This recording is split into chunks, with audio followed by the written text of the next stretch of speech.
There was a lawyer once. His name was Francis Scott Key. He penned a song that I'm sure you're aware of. You've seen it. It's in most hymnals throughout our churches. It's called the national anthem. It is our song as an American. We go, however, to a ball game. We stand in our church services and we sing the words of that song, and they float over our minds and our lips, and we don't even realize what we're singing. Most of us have memorized it as a child, but we've never really thought about what it means. Let me tell you a story. Francis Scott Key was a lawyer in Baltimore. The colonies were engaged in vicious conflict with the mother country, Britain. Because of this conflict and the protractedness of it, they had accumulated prisoners on both sides. The American colonies had prisoners and the British had prisoners. And the American government initiated a move. They went to the British and they said, let us negotiate for the release of these prisoners. They said, we want to send a man out to discuss this with you. They were holding the American prisoners in boats about 1,000 yards offshore. And they said, we want to send a man by the name of Francis Scott Key. He will come out and negotiate to see if we can make a mutual exchange. On the appointed day, in a rowboat, he went out to this boat and he negotiated with the British officials. And they reached a conclusion that men could be exchanged on a one-for-one basis. Francis Scott Key, jubilant with the fact that he'd been successful, went down below in the boats, and what he found was a cargo hold full of humanity, men. And he said, men, I've got news for you tonight. You're free. He said, tonight I have negotiated successfully your return to the colonies. He said, you'll be taken out of this boat, out of this filth, out of your chains. As he went back up on board to arrange for their passage to the shore, the admiral came and he said, we have a slight problem. He said, we will still honor our commitment to release these men, but it'll be merely academic after tonight. It won't matter. And Francis Scott Key said, what do you mean? He said, well, Mr. Key, he said, tonight we have laid an ultimatum upon the colonies. Your people will either capitulate and lay down the colors of that flag that you think so much of, or you see that fort right over there, Fort Henry? He said, we're going to remove it from the face of the earth. He said, how are you going to do that? He said, if you will, scan the horizon of the sea. And as he looked, he could see hundreds of little dots. And he said, that's the entire British war fleet. He said, all of the gunpowder, all of the armament is being called upon to demolish that fort. It will be here within striking distance in a matter of about 2.5 hours. He said, the war is over. These men would be free anyway. He said, you can't shell that fort. He said, that's a large fort. He said, it's full of women and children. He says, it's predominantly not a military fort. He said, don't worry about it. They said, we've left them a way out. And he said, what's that? He said, do you see that flag way up on the rampart? He said, we have told them that if they will lower that flag, the shelling will stop immediately. And we'll know that they've surrendered, and you'll now be under British rule. Francis Scott Key went down below and told the men what was about to happen. And they said, how many ships? He said, hundreds. The ships got closer. Francis Scott Key went back up on top and he said, men, I'll shout down to you what's going on as we watch.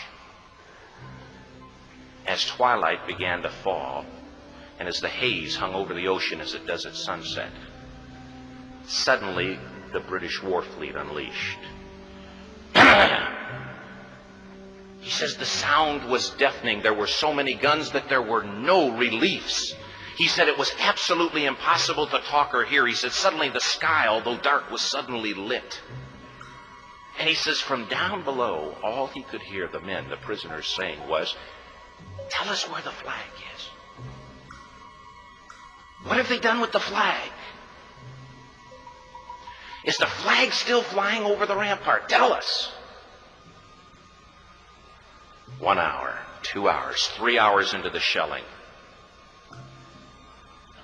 Every time the bomb would explode and it would be close to the flag, they could see the flag in the illuminated red glare of that bomb.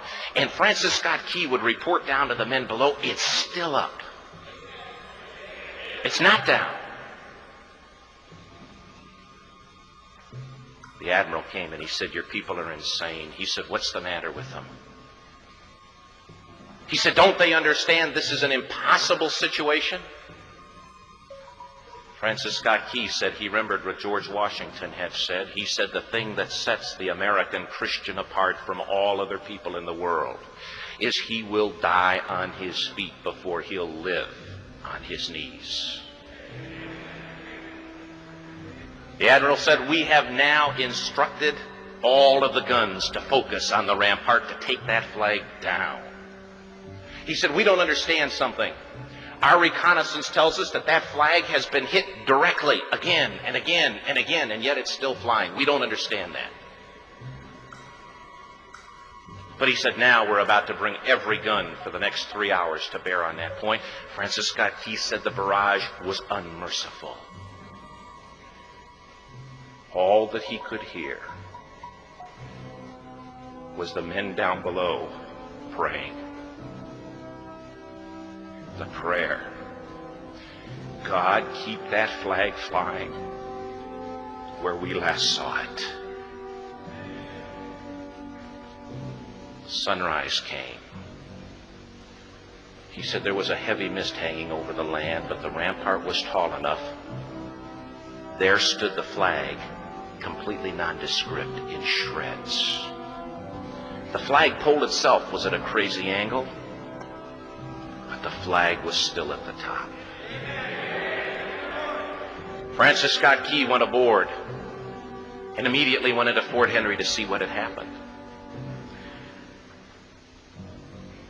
And what he'd found had happened was that that flagpole and that flag had suffered repetitious direct hits. And when it had fallen,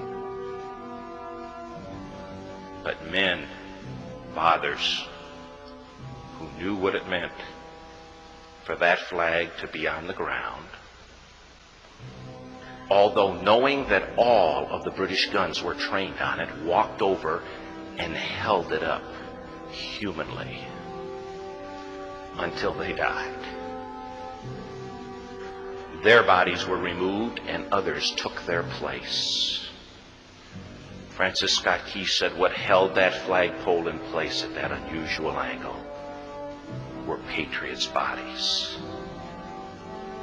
He penned the song, "Oh, say can you see by the dawn's early light what so proudly we hailed at the twilight's last gleaming? Or the rocket's red glare, the bombs bursting in air, gave proof through the night that the flag was still there. Oh, say, does that Star Spangled Banner yet fly and wave o'er the land of the free and the home of the brave?" The debt was demanded. The price, it was paid. Oh, say, can you see by the dawn's early light what so proudly we hailed at the twilight's last gleaming, whose broad stripes and bright stars through the perilous fight o'er the ramparts we watched were so gallantly streaming, and the rockets sprayed clear, the bombs bursting in air gave proof through the night that our flag was still there. Oh, say, does does that Star Spangled Banner yet wave o'er the land of the free and the home of the brave? Oh, say, does that Star Spangled